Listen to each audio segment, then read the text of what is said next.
नमस्कार. श्री स्वामी समर्थ. मंगळवार 7 जानेवारीपासून शाकंभरी नवरात्र उत्सवास प्रारंभ होत आहे. पौष महिन्यातील पौर्णिमेला शाकंभरी पौर्णिमा साजरी केली जाते.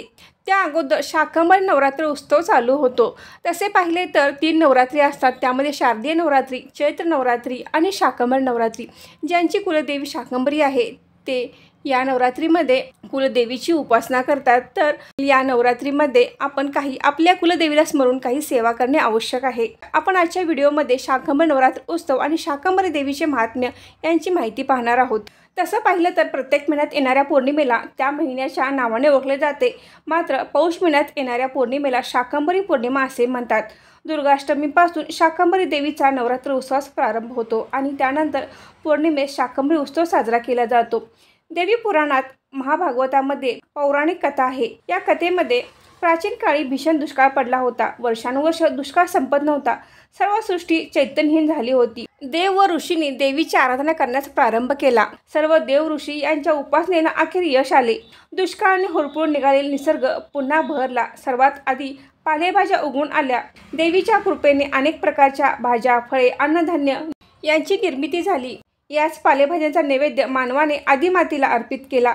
अखेर दुष्काळ संपला. सर्व संतुष्ट झाले. प्रथम शाकभाज्या उगवून आल्या म्हणून तेव्हापासून आदिमाईला शाकंभरी म्हणून पूजले जाऊ लागले. शाकंभरी देवी दुसरी तिसरी कोणी नसून देवी पार्वती आहे. भारतात उत्तरेकडील राज्यामध्ये शाकंभरी उत्सव मोठ्या प्रमाणात साजरा केला जातो.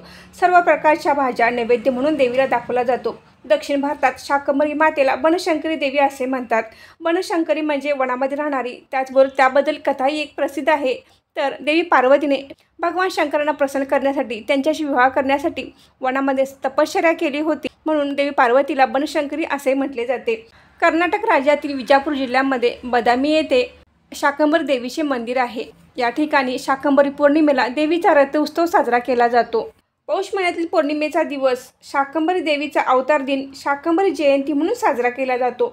शाकंभरी नवरात्रीची सुरुवात ही पौष महिन्यातील अष्टमी तिथीला होते आणि पौष महिन्यातील पौर्णिमा तिथीला समाप्ती होते. शाकंभरी पौर्णिमा हा नवरात्रीचा शेवटचा दिवस असतो. शाकंभरी नवरात्र उत्सव मंगळवारी 7 जानेवारी 2025 पासून प्रारंभ होत आहे.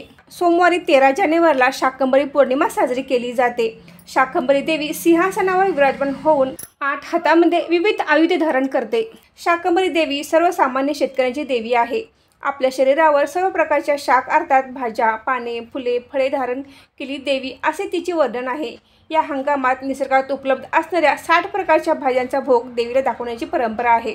तोही नैवेद्य सूर्योदयापूर्वी दाखवला जातो. मंगळवारी 7 जानेवारीला दुर्गाष्टमी आहे. त्याच दिवशी शाकंभरी नवरात्र उत्सवास प्रारंभ होतो. तर आपल्या घरामध्ये कुलदेवीचा टाक, मूर्ती, फोटो असेल तर त्या ठिकाणी आपण दिवा लावायचा आहे. त्याचबरोबर आपल्या कुलदेवीला स्मरून ह्या सेवा करायच्या आहेत. तर 7 तारखेला दुर्गाष्टमी देखील आहे. तर आपण या शाकंभरी नवरात्र उत्सवाच्या काळात दुर्गा सप्तशतीचे जमेल तितके पाठ करावेत. 1 करा, 2 करा, 5 करा, 7 करा. तुम्हाला जमेल तितके पाठ या नवरात्र उत्सवाच्या काळात तुम्ही करू शकता.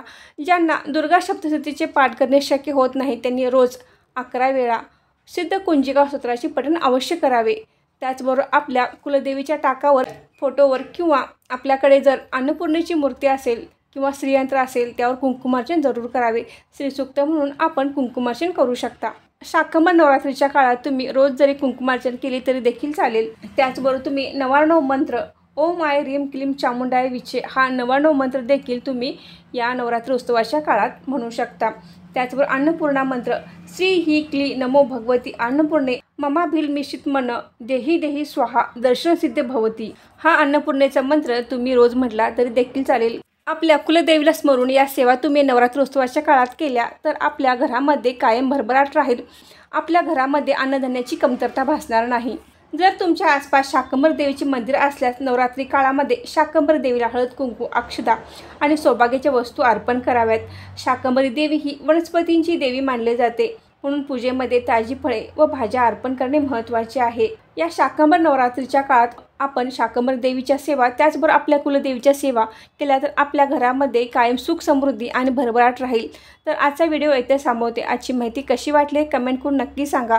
व्हिडिओ आवडल्यास व्हिडिओ लाईक करा, शेअर करा आणि सारिका भक्ती विश्व या यूट्यूब चॅनल सबस्क्राईब करा. धन्यवाद.